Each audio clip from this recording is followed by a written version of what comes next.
আফিফ আফিফ নাই মাঝে হেই বল ঠেকাইতে আছে, মানে ওই যেন টেস্ট খেলতে নামছে জায়গায়। ওপেনিং যতই খারাপ খেলুক, লিটন তো একটা ভালো জায়গায় নিয়ে গেছিল টিমটাকে। এই আর এদের হচ্ছে কিছু খাওয়াইতে হইব, বুঝছেন, শালসা খাওয়াইতে হইব ভরপুর, হ্যাঁ, যে শাকসবজি খাওয়াইতে হইব, যাতে প্রোটিন আছে, এগুলো না খাওয়াইলে এদের হবে না, বুঝছেন।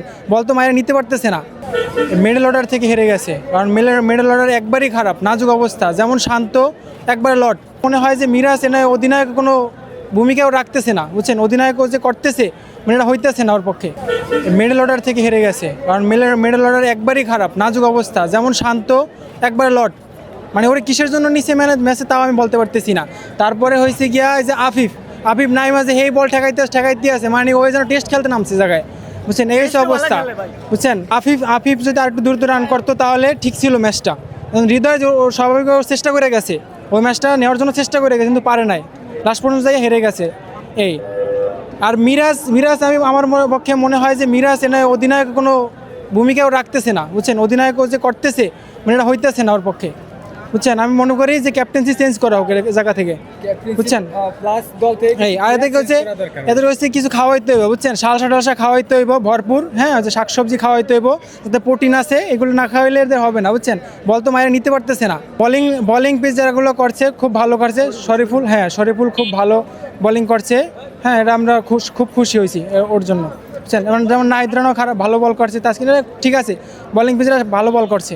ওপেনিং হিসাবে ইমন আসার পরে একজন প্লেয়ার যারা আমাদের 1 ডাউন 2 ডাউনে খেলতেছে, এদেরকে একজনকে 4 ডাউন 5 ডাউনে নিয়ে যেতে হবে আমার ধারণা আর কি।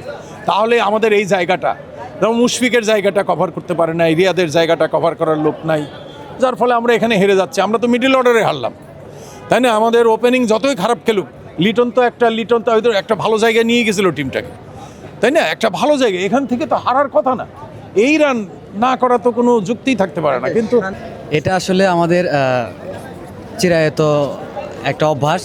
আমরা সহজ ম্যাচকে শেষে যে অনেকটা ডিফিকাল্ট করে ফেলি, এটার পিছনে আসলে মিডল অর্ডার অনেকটাই বড় দায়ী হিসেবে আমি মনে করি। কেননা আপনার এই 250 রান আসলে ইজিলি আমরা 50 ওভারে আমরা এটা কভার করতে পারতাম যদিও, কিন্তু আসলে এই ভরাডুবির পিছনে অবশ্যই আমাদের পারফরমেন্সে ঘাটতি রয়েছে, এটা লক্ষণীয়।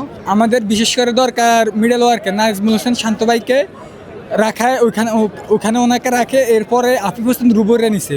ওই জায়গাটাতে আফিফ হোসেন রুবু ভাইয়ের না নিয়ে পারভেজ হোসেন ইমন ভাইয়ের নিতে পারতো।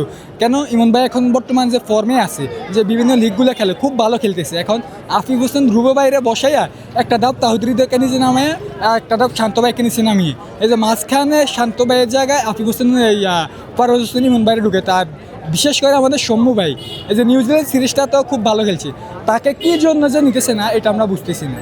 আমাদের বিশেষ করে এটা থাকবে যে ম্যানেজমেন্ট, টিম ম্যানেজমেন্ট, প্লাস এই যে আমাদের মিরাজ ভাইয়ের উপর যে প্রেশার, উনি বোলিং প্রেশার করা লাগে, ক্যাপ্টেন্সি করা লাগে, আবার উনি অলরাউন্ডার, উনি ব্যাটিং করা লাগে। তারপরে ওনার উপরে যেহেতু তিনটাই চাপ পড়ে, তাহলে উনি মেন্টালিটি ঠিকভাবে এই জিনিসটা দিতে পারতেছে না। এখন আমার সবচাইতে উচিত এখানে মিরাজ ভাইকে ক্যাপ্টেন্সি থেকে সরিয়ে দলে রাখা যাক, অন্য একটা ভালো প্লেয়ারকে, যার দ্বারা হবে তাকে দিয়ে ক্যাপ্টেন্সি করা।